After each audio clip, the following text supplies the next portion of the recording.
আসসালামু আলাইকুম। বর্তমানে এটা খুব ভাইরাল একটা বেবি ড্রেস। তো চলুন দেখা যাক এটা কিভাবে কাটিং করে আমি সেলাই করেছি। তো ১ম এ এটাকে আমি এটা ৪ ভাঁজ করে নিয়েছি নিচের পাটটা, কুচির পাটটা। এখানে চড়া নিয়েছি আমি। লম্বা নিয়েছি আমি ১৫ ইঞ্চি আর চড়া নিয়েছি আমি ১৬ ইঞ্চি। এখানে কিন্তু ৪ পাট করা আছে। তার মানে কি ১৬, ১৬, ৩২ একেকটা পাট কিন্তু ৩২ ইঞ্চি করে পড়েছে। তো এইটা কিন্তু সামনের বডির পাট। এটা ৬ ইঞ্চি নিয়েছি, এটা ৩ ইঞ্চি নিয়েছি হলো বডির চড়া আর এটা নিয়েছি ৩ ইঞ্চি। তো এভাবে আমি পুরোটা বডির মাপ নিয়েছি আমি ৬.৫ ইঞ্চি। আর ১ ইঞ্চি বাড়তি নিয়েছি ৭.৫ ইঞ্চি। সেম ভাবে এখানেও আমি সেই মাপটাই নিয়েছি। তো মাপটা নেওয়ার পর দেখুন এখানে আমি ৪ ভাঁজ মানে ৮ ভাঁজ হবে। ডবল করে পাট করে নিয়েছি। তো এখন এটাকে আমি এভাবে কাটিং করে নিচ্ছি। এটা বডির পার্টটা আমি এখানে নিচের থেকে 1/2 ইঞ্চি একটু শেপ করে নিচ্ছি। তো এভাবে কাটিং করার পর এখন এটাকে আমি যে ডরিটা বানিয়েছি, যে চিকন ডরি বাটা বানিয়েছি, এই ডরি মানে এইটার কাতের যে সুন্দর ডরিটা এটার জন্য বেশিটা ভাইরাল হয়েছে বেবি ড্রেসটা। তো এখন এটাকে আমি নিয়েছি দেখুন ২ ইঞ্চি আর এটা কিন্তু আমি ২.৫ ইঞ্চি নিয়ে ২ পাশে কিন্তু আমি সেলাই করে নিয়েছি সময়ের জন্য জানি তাড়াতাড়ি হয়। ভিডিওটা যেন বড় না হয়। এটা নিয়েছি আমি ১৫ ইঞ্চি এটা কিন্তু ২ ভাঁজ করে উল্টিয়ে আমি সেলাই করে নিয়েছি। তো উল্টে সেলাই করার পর এখন এটাকে আমি মাঝখানে রেখে এখান থেকে আমি সেলাই করে দেব। এটা কিন্তু আমি মানে ২ সাইডটা সেলাই দেব। ২ সাইডে সেলাই দেওয়ার পর যেটা বসিয়েছি সেটা ২ সাইডে সেলাই দেব এবং মাঝখানে একটা সেলাই দেব এটা ডরি বসানোর জন্য। তো দেখুন আমি এটা পুরোটুকু একেক সাইডে সেলাই করানো হয়ে গেছে। আমি তো বললাম যে ২ সাইডে সেলাই করব, মাঝখানে সেলাই করব। তো সেলাই করার পর এখন এটাকে আমি সিটিপিনের সাহায্যে এই ডরিটা ভিতরে দিয়ে দেব। দোনো সাইডে এভাবে আমি ডরিটা দিয়ে দেব। দেখুন কিভাবে আমি দইটা দিয়ে দিচ্ছি।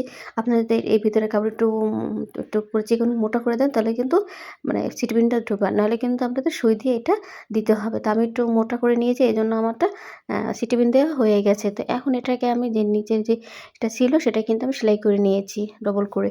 তো এখন দেখুন এটা আমি ২ পাটটা আগে সেলাই করে নিয়েছি। তো এক পাট আপনাদের সাথে শেয়ার করলাম, আরেকটা দেখলাম না সময়ের জন্য। তো এখন এটাকে দেখুন 1/2 ইঞ্চি কম সেলাই করে নিয়েছি। এখন কিন্তু এখানে যে বডির পার্টটা সেটা কিন্তু আমি সেলাই করে নেব। এটা কিভাবে বসাবো সেটাও দেখাচ্ছি।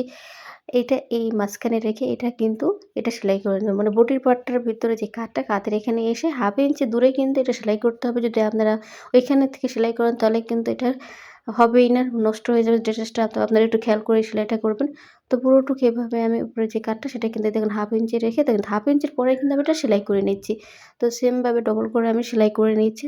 তো এভাবে আপনারা পুরোটুকু সেলাই করে নেবেন। তারপরে কি করবেন এটাকে কাপড়টা যে কোনা সেটা কিন্তু আপনারা উল্টিয়ে নেবেন। উল্টিয়ে নেওয়ার পর এখন দেখুন আমি কিন্তু পিছনের সাইডটা সেলাই করেছি। এখন কিন্তু আমার সামনের পার্টটা সেলাই করা হবে।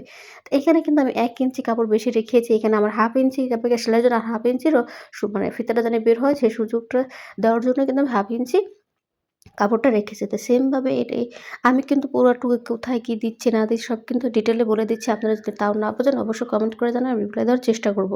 তো এখন এইভাবে সামনে যে পার্টটা বসিয়েছি পিছনে যে পার্টটা সামনে কিন্তু সেম ভাবে সেই পার্টটা এরকমভাবে বসিয়ে দিচ্ছি। তো এভাবে দোনো সাইডেই আমি এটা বসিয়ে দেব। তো এখানেও কিন্তু সেম ভাবে আমি ডবল করে সেলাই করে দেব। তো আপনারা কিন্তু খেয়াল করবেন প্রত্যেকটা সেলাই কিন্তু ডবল করে দিবেন নাহলে কিন্তু ছিঁড়ে যাওয়ার সম্ভাবনা থাকবে। তো এভাবে আমি ১ম টার মতো এরকম করে সেলাই করে দিচ্ছি। ভিডিওটা যদি বড় হয় তাও আপনাদের অনেক শিখার আছে। আপনারা স্কিপ না করে পুরো ভিডিওটা দেখবেন ধৈর্য সহকারে। তো দেখুন এই যে হয়ে গেল সেই ভাইরাল যে ডিজাইনটা সেটাই কিন্তু এখন আমি সেলাই করে ফেললাম। তো দেখুন এরকম হবে সেলাই করার পর। তো সেলাই করার পর এখন এটা হওয়ার পরে এখন আমি কি করব যে কোমরে যে কুচিটা সেটা কিন্তু আমি বসিয়ে দেব। তো কোমরের কুচিটা এভাবে আপনারা ভাঁজ করে মাঝখান থেকে একটু চুন্ডি দিয়ে দিবেন যেন কুচিটা সমান ঠিকঠাক হয়। তো এভাবে আমি দেখুন এখানে আমি কিন্তু বসিয়ে নিয়েছি। আমি ১ থেকে ১.৫ ইঞ্চি সেলাই করে তারপর কিন্তু কুচি বসাবো। সবসময় কোমরের কুচিটা ১ থেকে ১.৫ ইঞ্চি দূরে রেখে তারপর কিন্তু কুচিটা দেওয়ার চেষ্টা করবেন। তাতে কি হবে সাইডের যে সেলাইটা সেটা কিন্তু কুচি বসবে না। সেখানে যদি সেলাইটা কুচি বসে তাহলে কিন্তু দেখতে খারাপ লাগবে। তো এভাবে আপনারা সেলাই করে নিবেন। সেলাই করার মধ্যে অনেক টেকনিক আছে এটা মানে একটু খেয়াল করে দেখলেই বুঝতে পারবেন। এতে ড্রেসগুলো দেখতে সুন্দর হয়। ছোট টিপসগুলো আপনারা একটু ফলো করবেন। তো এভাবে আমি ডবল করে সেলাই দেওয়ার পর এখানে আমি চাপ সেলাই দিচ্ছি কুচিটার ফিনিশিংটা ভালো হওয়ার জন্য। প্রত্যেকটা মানে কুচির উপরে আপনারা যদি চাপ সেলাই দেন তাহলে সেটার ফিনিশিংটা সুন্দর আসে। তো এভাবে আমি ফিনিশিংটা সুন্দর হওয়ার জন্য চাপ সেলাই দিয়ে দিলাম। তো পুরোটুকু এভাবে আমি চাপ সেলাই দেওয়ার পর দেখুন কত সুন্দর হয়েছে সেলাইটা। খুব সুন্দরভাবে বসছে। তখন এখন কি করব ২ সাইডের যে সাইডের ফাড়াটা সেটা কিন্তু আমি সেলাই করে দেব। এখানে কিন্তু ২ সাইডের ফাড়াটা আমি কিন্তু ডবল করে সেলাই করে নেব। তা আপনারাও ডবল করে এখানে সেলাই করে নিবেন।